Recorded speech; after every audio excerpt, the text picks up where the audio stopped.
Hello, నేను doctor Vamshidhar Reddy, orthopaedic surgeon. So orthopaedic surgeon కాకుండా I'm also competing power lifter and martial artist. And last 19 years నుంచి I been going to the gym and training in some form or the other. So ఇప్పుడు మాట్లాడబోయే మనం tendon injury, quadriceps tendon injury మనకి. So quadriceps tendinitis కానీ tendon injury కానీ. So what exactly is quadriceps అనేది? Quadriceps అనేది మన thigh ముందు భాగంలో ఉన్న muscle. This muscle is the bulk of the quadriceps. So quadra అంటే 4 అన్నట్టు. సో 4 heads ఉంటాయి ఈ మజిల్. సో ఆ 4 heads కలిపి they form one muscle and then they attach here. So if you can see here, so quadriceps muscle మనకు వచ్చి ఈ పాయింట్లో అటాచ్ అవుతుంది. So this is called the tibial tuberosity. నేను ముందు చెప్పినట్టు ప్రతి మజిల్ అనేది ఒక మోటార్. సో ఆ మజిల్ కంట్రాక్ట్ అయినప్పుడు ఒక మూవ్మెంట్ జనరేట్ చేస్తుంది. సో ఈ క్వాడ్రిసెప్స్ ఏం మూవ్మెంట్ జనరేట్ చేస్తుంది అంటే మోకాల్ని స్ట్రైట్ చేస్తుంది. If you can see here, నేను స్ట్రైట్ చేసేటప్పుడు నా మజిల్ టైట్ అవుతుంది. సో మన మజిల్ చేసే క్వాడ్రిసెప్స్ మజిల్ చేసే మూమెంట్ ఇది. సో ఈ మజిల్ లోపలనే ఒక బోన్ ఫామ్ అవుతుంది. This bone is called the patella. So sesamoid bone అంట. సెస్మాయిడ్ బోన్ అనేది ఏంటి అంటే మజిల్ లోపల ఫామ్ అయ్యే బోన్. ఈ పెటెల్లా అనేది ఏం చేస్తుంది అంటే, పెటెల్లా మోకాల్ చిప్ అంటారు కామన్ గా. ఈ పెటెల్లా ఏం చేస్తుంది అంటే ఒక లివర్ లెక్క పనిచేస్తుంది అది. So this patella is inside the quadriceps muscle and tendon and it attaches here tibial ట్యూబరాసిటీలో. సో క్వాడ్రిసెప్స్ స్ట్రైటన్స్ దని. సో ఈ మజిల్ ఇంత స్ట్రాంగ్ ఎందుకు ఉంటుంది, ఇంత ఇంపార్టెంట్ ఎందుకు అంటే, మనం ప్రతిసారి వాక్ చేసినప్పుడు, జస్ట్ ఫర్ ఎగ్జాంపుల్ మనం వాక్ చేస్తున్నాం ఇట్లా. సో వాక్ చేసిన ప్రతిసారి మన మోకాలు స్ట్రైట్ ఉంటుంది. క్వాడ్రిసెప్స్ లేదు అంటే మనం ఆ స్ట్రైట్ ఉన్న మోకాలు ఆగది, will collapse.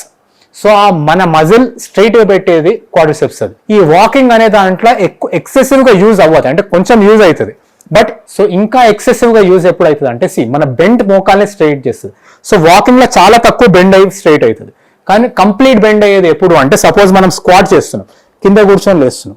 So complete మోకాల్ bend అయ్యి స్ట్రైట్ అవుతుంది. సో ఈ స్క్వాటింగ్ మూమెంట్ లో మనకి మాక్సిమం క్వాడ్రిసెప్స్ యాక్షన్ వస్తుంది. అండ్ సమ్ టైమ్స్ ఈవెన్ ఎక్కువ, అంటే మనం సింగిల్ లెగ్ మీద మూమెంట్ చేసినప్పుడు. So this is even more force generated for the quadriceps. And మనకి ఎక్స్పోజివ్ ఫోర్స్ చేసినప్పుడు, లైక్ జంప్ చేసినప్పుడు. సో ఇవన్నీ క్వాడ్రిసెప్స్ ని మనం ఎక్సెసివ్ గా యూజ్ చేస్తున్నాం.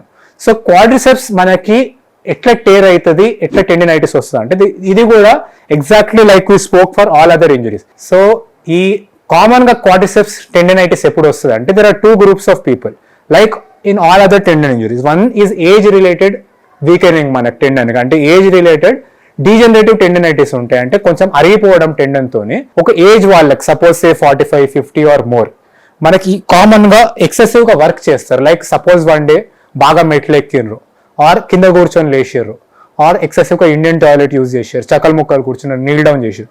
వాళ్ళకి ఈ పాయింట్ లో పెయిన్ రావడం స్టార్ట్ అవుతుంది, ఆర్ సమ్ టైమ్స్ ఈ పాయింట్ లో. So that is age related tendinitis. Another thing is young people with excessive load, అంటే జిమ్కి వెళ్ళడం, హెవీ స్క్వాట్స్ చేయడం, ఎస్పెషల్లీ అలవాటు లేని వాళ్ళు సడన్ గా చేయడం. సో ఈ క్వాడ్రిసెప్స్ టెండన్ అనేది మనకి యూజువల్లీ మనకి ఇన్వాల్వ్ అయ్యేది ఈ పాయింట్ దగ్గర, మనకి టెండన్ పెటలాకి అటాచ్ అయ్యే పాయింట్ దగ్గర ప్రాక్సిమల్ గా. సమ్ టైమ్స్ ఈ టెండన్ దగ్గర ఇక్కడ కూడా మనకి ఇన్వాల్వ్ అవ్వచ్చు, or the substance of the tendon. So damage లో మనకి ఫ్యూ టైప్స్ ఉంటాయి. One thing is called tendinitis, అంటే కొద్దిగా ఇరిటేషన్ ఉంటుంది, స్ట్రెయిన్ ఉంటుంది, కానీ కంప్లీట్ టేర్ అవ్వదు, అంటే ఫుల్ పవర్ ఉంటుంది మనకి with some pain. This is one of the things. కానీ స్క్వాట్ చేసినప్పుడు, మన క్రాస్ లెగ్ కూర్చున్నప్పుడు పెయిన్ అవుతుంది, అండ్ ఎంత వెయిట్ పెడతారో అంత ఎక్కువ పెయిన్ అవుతుంది. So this is quadriceps tendinitis. Other thing is some people very significant force వాడి, లైక్ జిమ్ లో they are lifting lot of kilos, sudden గా స్లిప్ అయ్యి ఒక కాల్ మీద పడి కంప్లీట్ టేర్ అవ్వచ్చు. సో కంప్లీట్ గా డిటాచ్ అవ్వడం, are some times the same injury can cause a fracture of the patella. అంటే patella is also part of the same thing. So patella transverse గా ఫ్రాక్చర్ అవ్వచ్చు, టెండన్ టేర్ అవ్వచ్చు, either proximal గా కానీ distal గా కానీ. So ఈ quadriceps మనకి ఇంజురీ అయితే మనం ఏం చేయాలి అనేది, it is like any other injury. మనకి టెండన్ ఇంజురీ అయితే, టెండినైటిస్ కానీ పార్షల్ ఇంజురీ అయితే కానీ, we have to give it rest. So rest ఏ పొజిషన్ ఇవ్వాలి, మనం ఈ పొజిషన్ లో రెస్ట్ ఇవ్వచ్చు అంటే, no, we should give the rest in the relaxed position muscle కి ఎప్పుడైనా. సో ఈ పొజిషన్ లో స్ట్రెచ్ అయి ఉంటుంది మనకి మజిల్. సో మనం రిలాక్స్డ్ పొజిషన్ క్వాడ్రిసెప్స్ ఏంది, మనకి స్ట్రైట్ ఉండడం, కంప్లీట్లీ మనకి స్ట్రైట్ పెట్టేసి, కానీ ఓన్ ఫోర్స్ యూజ్ చేయకుండా.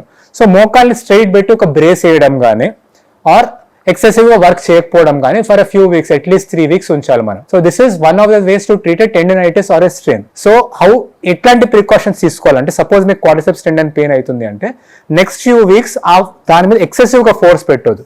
సో ఇండియన్ టాయిలెట్ యూజ్ బంద్ చేయాలి, క్రాస్ లెగ్ సిట్టింగ్, చకల్ ముక్కలు కూర్చోవడం, నీల్ డౌన్ చేయడం, ఎక్స్ట్రీమ్ మూవ్మెంట్ ఏవైతే ఉంటాయో అవి బంద్ చేయాలి. సెకండ్ థింగ్ ఏంటంటే ఆ ఎక్సెసివ్గా ఫోర్స్ పెట్టు. సపోజ్ చైర్ నుంచి కూర్చొని లేస్తున్నారు అనుకోండి, సో సపోజ్ నేను రైట్ సైడ్ నాకు క్వాడ్రిసెప్స్ పెయిన్ ఉంది అంటే I have to use my left side and ఒక సపోర్ట్ పట్టుకొని I have to stand up and then I can start walking normally. So limited force you can put provided there is only tendinitis and not tear. Partial tear ఉంటే మన brace వేసి at least 3 weeks ఉంచడం better, followed by physiotherapy and rehabilitation. So complete tear ఉంటే quadriceps కి ఏం చేయాలి? Like suppose complete muscle cut అయిందంటే, so usually ఏ పాయింట్ లో కంప్లీట్ టేర్ ఉన్నా మనకి we will have to think of doing a surgery మనకి. ఎందుకంటే ఆ కంప్లీట్ టేర్ ఉంటే ఇట్ విల్ రిట్రాక్ట్ అండ్ తర్వాత మనకి రిట్రాక్ట్ అయినా కొద్ది మనకు ఆ స్ట్రెంగ్త్ రాదు, it will not heal normally, మనకి నార్మల్ స్ట్రెంగ్త్ తో హీలింగ్ ఉండదు. So if it is a complete tear we would want to treat it surgically. So surgical గా ఏ లెవెల్లో టేర్ అయిందో దాన్ని బట్టి we have to treat it. Suppose proximal గా టేర్ అయిందంటే పెటలాలకు రీఅటాచ్ చేయాలి త్రూ థ్రెడ్స్ అండ్ మనకి డ్రిల్ హోల్స్. డిస్టల్ గా అటాచ్ అయినా టేర్ అయినా we have to reattach it into the pole of the patella. So for a complete tear of quadriceps we have to do a surgery. కానీ tendinitis or strain అయితే మనకి మోకాల్ straight పెట్టేసి దాన్ని ఎక్కువ వాడకుండా we have to give it rest for a few weeks. And usually tendons partial tear కానీ strains కానీ they heal completely with few weeks of rest. దాని తర్వాత కూడా మనం ఇమీడియట్ గా వర్క్కి వెళ్ళొద్దు. We have to do some physiotherapy exercise, step by step మనం స్ట్రెంథనింగ్ ఎక్సర్సైజ్ చేస్తుండాలి. So this is the thing. And ఏ ఇంజురీ అయినా better not to self diagnose yourself. మీకు ఏ డౌట్ ఉన్నా go and consult your orthopedic surgeon. They have to do a detailed clinical examination. అంటే మీకు కాల్ని check చేయాలి direct. If necessary they will get, మనకు ఫ్రాక్చర్ ఉంది పెట్టలా అనుకుంటే they will get a X-ray, or if they think that there is a muscle injury they might get an ultrasound or MRI. So దీని ద్వారా diagnose చేసి ఎటువంటి injury ఉంది, మనకి ఎంత లాంగ్ అయింది. సపోజ్ మీకు ఈ రోజే అయింది ఇంజురీ అంటే దాని ట్రీట్మెంట్ విల్ బి డిఫరెంట్. మీకు ఫ్రెష్ ఇంజురీకి direct repairs are very useful. కానీ చాలా లాంగ్ అయింది అనుకోండి, ఆ direct repairs become a very difficult option. అటువంటి టైంలో the type of treatment will become very different. So ఇవన్నీ మీరు మీ డాక్టర్ కన్సిడర్ చేసి మీకు సజెస్ట్ చేస్తారు ట్రీట్మెంట్.